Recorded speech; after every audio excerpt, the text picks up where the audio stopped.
Hi, welcome to our channel. நான் உங்கள் பார்த்தி. இந்த வீடியோவில் ஒரு துர்மாந்திரியவாதியினுடைய கட்டுப்பாட்டில் இருந்த ஒரு கிராமத்தை பற்றி தாங்க முழுவதுமாக பார்க்க போகிறோம். இது வரைக்கும் நான் நம்மளோட சேனலில் அப்லோட் பண்ண வீடியோக்களை விட இந்த வீடியோ அமானுஷ்யமாகவும் த்ரில்லிங்காகவும் இருக்குங்க. இது வரைக்கும் நீங்கள் நம்மளோட சேனலை சப்ஸ்கிரைப் பண்ணாமல் பார்த்துக்கிட்டு இருக்கீங்க அப்படின்னா சப்ஸ்கிரைப் பண்ணிக்கோங்க. கூடவே வரக்கூடிய பெல் ஆப்ஷனில் ஆல் அப்படின்னு கொடுத்துருங்க. அப்படின்னா தான் நான் போடக்கூடிய வீடியோக்கள் அனைத்துமே உங்களுக்கு நோட்டிஃபிகேஷனாக வரும். இது போல் உங்களுடைய லைஃப்லையும் ஏதாவது அமானுஷ்யமான விஷயங்கள் நடந்திருந்தது அப்படின்னா டிஸ்கிரிப்ஷன்ல ஸ்கிரீன்ல மேல தெரியக்கூடிய என்னுடைய வாட்ஸ்அப் நம்பருக்கு ஒரு வாய்ஸ் மெசேஜ் சென்ட் பண்ணுங்க. நம்மளோட சேனல்ல நான் போஸ்ட் பண்றேன். இப்ப வீடியோக்குள்ள போகலாம். இந்த சம்பவத்தை நம்மளுக்கு ஷேர் பண்ணது கர்நாடகாவில் இருக்கக்கூடிய நம்மளுடைய சப்ஸ்கிரைபருங்க. இந்த சம்பவம் இவருக்கு நடந்ததான்னு கேட்டீங்கன்னா கிடையாதுங்க. இவங்களுடைய தாத்தா கிட்ட கேட்டு இந்த சம்பவத்தை நம்மளுக்கு ஷேர் பண்ணியிருக்காங்க. 1960 காலகட்டத்தில் தான் இந்த சம்பவமானது நடந்திருக்கு. இவங்களுடைய கிராமத்துல ஒரு துர்மாந்திரியவாதி இருக்காரு. அந்த துர்மாந்திரியவாதிட்ட கிராமத்துல இருக்கக்கூடிய ஒரு கிராம மக்கள் கூட போய் பேசுறது கிடையாது. மாறா அந்த துர்மாந்திரியவாதி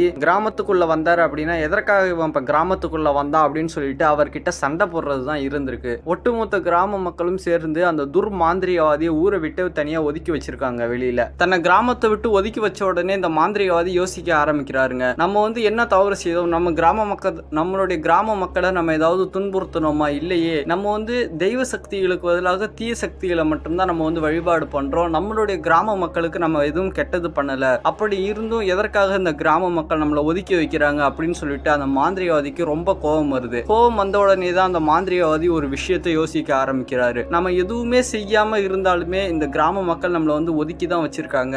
அதற்கு பதிலா இனிமேல் இந்த கிராம மக்கள் நிம்மதியாவே இருக்கக்கூடாது, நம்மளுடைய காலில் விழுந்து கெஞ்சிற அளவுக்கு இவங்களை வைக்கணும்னு சொல்லிட்டு முடிவு பண்றாருங்க. இவர் மாந்திரிகம் கத்துக்கிட்டு வந்த குருநாதர் இவர்கிட்ட சில மாந்திரிக ஓலைச்சுவடியை கொடுத்து அனுப்பியிருக்காருங்க. அந்த மாந்திரிக ஓலைச்சுவடிகளை எடுத்து வச்சு நமக்கு தேவையான விஷயங்கள் கிடைக்குமா அப்படின்னு சொல்லிட்டு அந்த மாந்திரிக ஓலைச்சுவடியில தேடுறாரு. தேடி ஒரு குறிப்பிட்ட மாந்திரிக சுவடியை தேர்ந்தெடுத்து அதுல சில விஷயங்கள் இருந்திருக்குது. இது போல தேவதைகளை வசியம் செய்து அந்த கிராமத்துக்குள்ள நடமாட விட்டோம் அப்படின்னா எந்த ஒரு கிராம மக்களும் நிம்மதியா இருக்க மாட்டாங்க அப்படின்னு சொல்லிட்டு முடிவு பண்றாரு இந்த துர்மாந்திரிகவாதி. இந்த துர்மாந்திரிகவாதி முடிவு செய்தபடியே மயானத்துல போய் பூஜை செய்ய ஆரம்பிக்கிறாருங்க. இவர் பூஜை செய்துட்டு வரும் பொழுது எல்லாமே அந்த இடத்துல சிறு சிறு பலிகள் போல கொடுத்திருக்காரு. அதாவது இந்த ஆட்டை தனியா வெட்டி பூஜை பண்ணிட்டு அப்படியே அந்த இடத்துல போட்டுட்டு வந்திருக்காருங்க. அந்த மயானத்துக்கு போன ஒரு சில கிராம மக்கள் அதெல்லாம் பார்த்துட்டு கிராமத்துல இருக்கக்கூடிய எல்லா நபர்கள்கிட்டையும் சொல்றாங்க. ஆனா அந்த மாந்திரிகவாதி கிட்ட தைரியமா போய் கேட்கறதுக்கு எந்த ஒரு நபர்களுக்குமே தைரியம் கிடையாதுங்க. ஏன் அப்படின்னா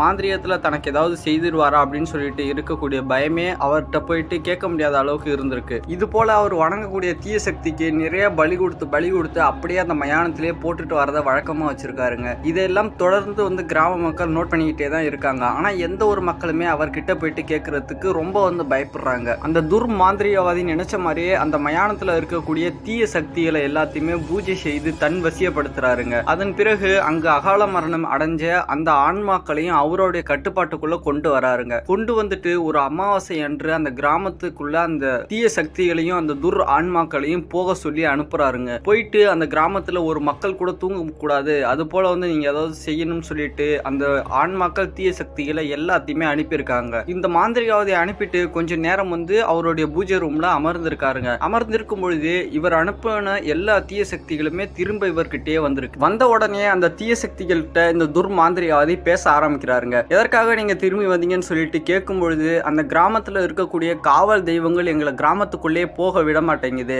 அந்த தெய்வங்கள் இருக்கிற வரைக்கும் நம்மளால ஒண்ணும் செய்ய முடியாது அப்படின்னு சொல்லிட்டு அந்த தீய சக்திகள் அந்த துர்மாந்திரிகாவதி கிட்ட பேசுது. இந்த மாந்திரிகவாதியும் இந்த விஷயத்தை எல்லாம் கவனிக்கிறாரு. அந்த காவல் தெய்வங்கள் இருக்க வரைக்கும் நம்ம எப்பேற்பட்ட தீய சக்திகள் அந்த கிராமத்துக்குள்ள அனுப்பினாலுமே அங்க இருக்கக்கூடிய காவல் தெய்வங்கள் தீய சக்திகளை உள்ள போக அனுமதிக்காது. அதனால நம்ம முதல்ல அங்க இருக்கக்கூடிய காவல் தெய்வங்களை கட்டணும்னு சொல்லிட்டு முடிவு பண்றாரு. துர்மாந்திரிகவாதி சில நாட்கள் பூஜை செய்து அங்க இருக்கக்கூடிய கிராம தெய்வங்களுடைய சக்திகளை குறைக்கிறாரு. குறைச்சிட்டு அந்த தெய்வங்களை கட்டுப்படுத்துறாருங்க. கட்டுப்படுத்திட்டு இவர் வச்சிருக்கக்கூடிய தீய சக்திகளை அந்த கிராமத்துக்குள்ள அனுப்புறாரு. அப்படி அனுப்பும் பொழுதுதான் இரவு வேளையில வெளியில கட்டல் போட்டு ஒரு நபர் தூங்கிக்கிட்டு இருக்காரு. அப்படி தூங்கிக்கிட்டு இருக்கக்கூடிய நபர் வந்து எப்படிதான் இருந்தாருன்னு சொல்லிட்டு யாருக்குமே தெரியல. காலையில பார்த்தா வாயாளி முக்காலியும் அந்த நுரை தள்ளினது போல அந்த வாயாளி முக்காலியும் வந்து ரத்தம் வந்து நுரையா வந்து வெளியில வந்து இறந்து கிடந்திருக்காரு. காலையில இவரை பார்த்த கிராம மக்களுக்கு எல்லாருக்குமே பெரிய அதிர்ச்சி. எப்படி இவர் இறந்தாரு அப்படின்னு சொல்லிட்டு யாருக்குமே தெரியல. இவருடைய நல்லடக்கம் எல்லாமே செய்து முடிச்சதுக்கு அப்புறமும் அவருடைய இறப்பை பத்தி அந்த கிராம மக்கள் பேசிக்கிட்டே இருந்திருக்காங்க. இவர் எப்படிதான் இறந்திருப்பாரு, மர்மமாவே இருக்கு அப்படின்னு சொல்லிட்டு யோசிச்சுட்டு இருந்திருக்காருங்க. இப்படி யோசிச்சுட்டு இருக்கும் பொழுது பக்கத்து கிராமத்துல இருக்கக்கூடிய இன்னொரு சாமியாடி இவங்களுடைய கிராமத்துக்கு ஒரு வேலையா வராருங்க. இவங்களுடைய கிராமத்துக்குள்ள வந்த உடனே அவருடைய உடல்ல இருக்கக்கூடிய தெய்வம் வந்து இவர் உடல்ல இறங்கி ஆட ஆரம்பிக்குதுங்க. அந்த சாமியாடியோடைய உடல்ல சாமியாடியோடைய உடல்ல இறங்கக்கூடிய தெய்வம் வந்து எல்லா விஷயத்தையும் அப்பட்டமாக வந்து சொல்லிடுது. அந்த மாந்திரியாவதி தான் எல்லா விஷயங்களையும் வந்து செய்யறான். இங்க இருக்கக்கூடிய தெய்வத்தை கூட அவன் வந்து கட்டுப்படுத்தி அவனுடைய கட்டுப்பாட்டுல இருக்கான். அந்த மாந்திரிகவாதியை எப்படியாவது நீங்க வந்து தெய்வத்தோடைய கட்டை வந்து அவிழ்த்துருங்க, அப்படி அவிழ்த்தாதான் இந்த கிராமமும் நீங்களும் தப்பிப்பீங்க அப்படின்னு சொல்லிட்டு அந்த சாமியாடி வந்து சொல்லியிருக்காருங்க. இந்த விஷயங்கள் எல்லாம் கேட்ட உடனே அந்த கிராம மக்களுக்கு பெரிய அதிர்ச்சிங்க. எப்படியாவது இந்த விஷயத்துல இருந்து நம்ம தப்பிச்சாகணும்னு சொல்லிட்டு இந்த விஷயங்கள் எல்லாம் சொன்ன அதே சாமியாடி, அதாவது அவர் வந்து நல்ல மாந்திரிகம் செய்யக்கூடிய நபர், அவர்கிட்டயே இதை எப்படி சரி பண்றதுக்கான வழிகளை எங்களுக்கு சொல்லுங்கன்னு சொல்லி கேட்டிருக்காங்க கிராமத்துடைய மக்கள்கள் எல்லாமே. கேட்ட உடனே அந்த கிராமத்துல இருக்கக்கூடிய பெரியவர்களையும் சில கிராம மக்கள்களையும் அந்த சாமியாடி வரக்கூடிய வெள்ளிக்கிழமை என்னுடைய வீட்டுக்கு வாங்க, இதற்கு என்ன பதில் வந்து செய்யணும்னு சொல்லிட்டு நான் உங்களுக்கு அன்னைக்கு சொல்றேன், மறக்காம என்னுடைய வீட்டுக்கு வந்துருங்கன்னு சொல்லிட்டு இந்த சாமியாடி போயிடுறாருங்க. இந்த வெள்ளிக்கிழமை வந்த உடனே இந்த கிராமத்துல இருக்கக்கூடிய ஒரு சில நபர்கள் எல்லாருமே அந்த சாமியாடி கிட்ட போயிட்டு கேட்கறாங்க. அப்ப கேட்கும்பொழுது அந்த சாமியாடி அவருடைய தெய்வத்துக்கு சில பல பூஜைகளை செய்துட்டு அந்த இடத்துல விஷயங்கள் எல்லாத்தையுமே சொல்ல ஆரம்பிக்கிறாரு. அந்த மாந்திரிகவாதி ஒரு அதிபயங்கர ரொம்ப வந்து பயங்கரமா இறந்து போன ஒரு ஆண்மகனுடைய ஆன்மாவை தான் வசியப்படுத்தி வச்சு இது போல விஷயங்கள்லாம் செய்யறான். அந்த ஆண்மகனுடைய ஆன்மாவை நம்ம விடுவிச்சாலே போதும். அந்த ஆண்மகனுடைய ஆன்மாவும் அந்த மாந்திரிகவாதி கிட்ட மாட்டிக்கிட்டு ரொம்ப கஷ்டத்தை அனுபவிக்குது அப்படின்னு சொல்லியிருக்காருங்க. அந்த விஷயங்களை தான் சொல்லிட்டு அந்த ஆன்மாவை விடுவிச்சாலே போதும், அந்த ஆன்மாவால தான் அந்த மாந்திரிகவாதிக்கு இறப்பு அப்படின்னு சொல்லிட்டு விஷயங்கள் எல்லாம் சொல்லியிருக்காரு. சொல்லிட்டு இந்த விஷயங்கள் எல்லாம் நானே முன் வந்து நின்று உங்களுக்கு செய்து தரேன், உங்களுடைய கிராமத்தை அந்த மாந்திரிகவாதி கிட்ட இருந்து காப்பாத்துறேன்னு சொல்லிட்டு ஒரு அமாவாசை நாளை தேர்ந்தெடுக்கிறாருங்க. தேர்ந்தெடுத்துட்டு அந்த கிராம மக்கள் எல்லாரையும் அப்போ வந்து ஒரு விஷயத்த வந்து சொல்றாரு. என்ன அப்படின்னா, அந்த மாந்திரிகவாதி இருக்கக்கூடிய வீட்டுல தான் அந்த ஆண்மகனுடைய ஆன்மா இருக்குது. நம்ம அந்த மாந்திரிகவாதி இன்னைக்கு வந்து எப்படியா இருந்தாலும் இரவு பூஜை செய்யறதுக்கு மயானத்துக்கு போவான். அவன் பூஜை செய்ய போற அந்த நேரத்தை நம்ம பயன்படுத்திக்கிட்டு அந்த ஆன்மாக்களை விடுவிச்சிட்டோம் அப்படின்னா போதும், அதன் பிறகு அந்த ஆன்மாவே அவனுடைய உயிரை எடுத்துரும்ன்ற விஷயத்தையும் சொல்லியிருக்காரு. சொல்லிட்டு இந்த மாந்திரிகவாதி அந்த மயானத்துக்கு பூஜை போறத கண்காணிக்கிறாங்க. கண்காணிச்சுட்டு இந்த மாந்திரிகவாதி போன உடனே இந்த சாமியாடி அந்த கிராமத்துல இருக்கக்கூடிய சில மக்கள்கள் எல்லாருமே அந்த மாந்திரிகவாதியினுடைய வீட்டை திறக்கிறாங்க. அப்படி திறந்த உடனே அந்த கிராம மக்களுக்கும் சரி அந்த சாமியாடிக்கும் ஒரு பெரிய அதிர்ச்சி அந்த இடத்துல. இந்த சாமியாடியும் அந்த கிராம மக்களும் அவங்களுடைய வாழ்நாட்கள்லயே பார்க்க முடியாத அளவுக்கு ஒரு அமானுஷ்யமான விஷயத்த அந்த மாந்திரிகவாதியினுடைய வீட்டுல பார்த்திருக்காங்க. என்ன அப்படின்னா, ஒரு 108க்கும் மேற்பட்ட மரப்பாச்சி பொம்மைகள் வந்து அந்த மாந்திரிகவாதியினுடைய வீட்டுல வந்து இருந்திருக்குங்க. அந்த பொம்மைகளுக்கு எல்லாத்துக்குமே தலையில சில பல விஷயங்கள் தகடுகள்லாம் வச்சு ஒரு ஆணியை வச்சு அடிச்சு வச்சிருக்கான். இந்த விஷயங்கள்லாம் என்ன அப்படின்னு சொல்லிட்டு அந்த கிராம மக்கள் அந்த சாமியாடி கிட்ட கேட்ட உடனே சாமியாடி எல்லா விஷயத்தையும் சொல்ல ஆரம்பிக்கிறாரு. இந்த பொம்மைகள் எல்லாமே அவனுடைய கட்டுப்பாட்டுல இருக்கக்கூடிய ஆன்மாக்கள் தான். இந்த பொம்மைக்குள்ளதான் அந்த ஆன்மாக்களை வசியப்படுத்தி இறக்கி வச்சு அவனுடைய வேலைக்கு பயன்படுத்திக்கிறான். இந்த ஆன்மாக்களை நம்ம விடுவிச்சாலே போதும் அப்படின்னு சொல்லியிருக்காருங்க. குறிப்பிட்டு சொல்லணும் அப்படின்னா, அவன் மெயினா வச்சிருக்கக்கூடிய அந்த ஆண்மகனுடைய ஆவி எல்லா ஆன்மாக்களுக்கும் மேல இருக்குங்க அந்த மரப்பாச்சி பொம்மை. அந்த பொம்மையை தான் கை காட்டி இந்த ஆன்மாவை வச்சுதான் அந்த மாந்திரிகவாதி எல்லா விஷயங்களையும் செய்யறான். இந்த ஆன்மாவுக்கு மட்டும் நம்ம முறையா பூஜை செய்து அந்த ஆன்மாவை விடுவிச்சு விட்டுட்டோம் அப்படின்னா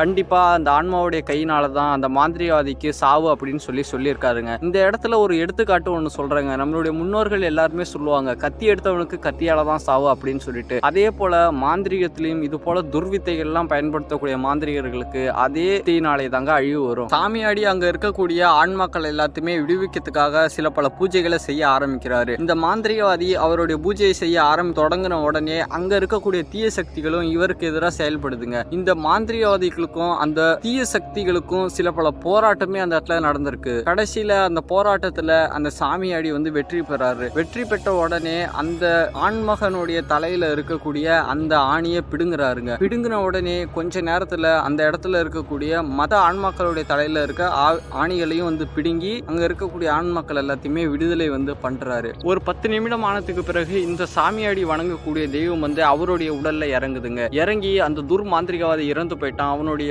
சடலம் வந்து அந்த மயானத்துல தான் இருக்குன்ற விஷயத்த சொல்லிட்டு அந்த சாமியாடியோடைய உடல்ல இருந்து அந்த தெய்வம் அழுந்து விடுபட்டு போகுது. உடனே கிராம மக்கள் இந்த சாமியாடி எல்லாருமே போயிட்டு அந்த மயானத்தை பாக்குறாருங்க. அந்த மயானத்தை பார்த்த உடனே இந்த கிராமத்துல முதல்ல வந்து அந்த ஆன்மாவால ஒரு வயது முதிர்ந்தவர் வந்து வாயாளி முக்காலியும் வந்து ரத்தம் வந்து இறந்து போயிருப்பாருன்னு நான் வந்து சொல்லியிருப்பேன். அதே போல அந்த துர்மாந்திரிகவாதியும் அந்த மயானத்துல இறந்து போய் கிடக்குறாரு. அதன் பிறகு அந்த துர்மாந்திரிகவாதியினுடைய உடலை எடுத்து என்னென்ன விஷயங்கள்லாம் செய்யணுமோ அந்த விஷயங்கள் எல்லாம் செய்துட்டு அவனுடைய ஆன்மா அந்த சமாதியை விட்டு வெளியில வர முடியாத அளவுக்கு அந்த இடத்துல அந்த சாமியாடி வந்து விஷயங்கள் எல்லாம் செய்து கொடுத்துருக்காரு. செய்து கொடுத்துட்டு அதன் பிறகு அந்த கிராமத்துல இருந்து அந்த சாமியாடி போறாரு. கிராம மக்கள் எல்லாருமே அவங்கள காப்பாத்துனதுனால அந்த மாந்திரிகவாதிக்கு மிகப்பெரிய ஒரு நன்றியை சொல்லியிருக்காருங்க. இந்த சம்பவத்தை நமக்கு ஷேர் பண்ண நம்மளுடைய சப்ஸ்கிரைபருக்கும் நான் மிகப்பெரிய ஒரு நன்றியை சொல்லிடுறேன். இது போல உங்களுடைய லைஃப்லயும் அமானுஷ்யமான விஷயங்கள் நடந்திருந்தது அப்படின்னா டிஸ்கிரிப்ஷன்ல டிஸ்பிளேலயும் மேல தெரியக்கூடிய என்னுடைய வாட்ஸ்அப் நம்பருக்கு ஒரு வாய்ஸ் மெசேஜ் சென்ட் பண்ணுங்க. இந்த வீடியோ பத்தின உங்களுடைய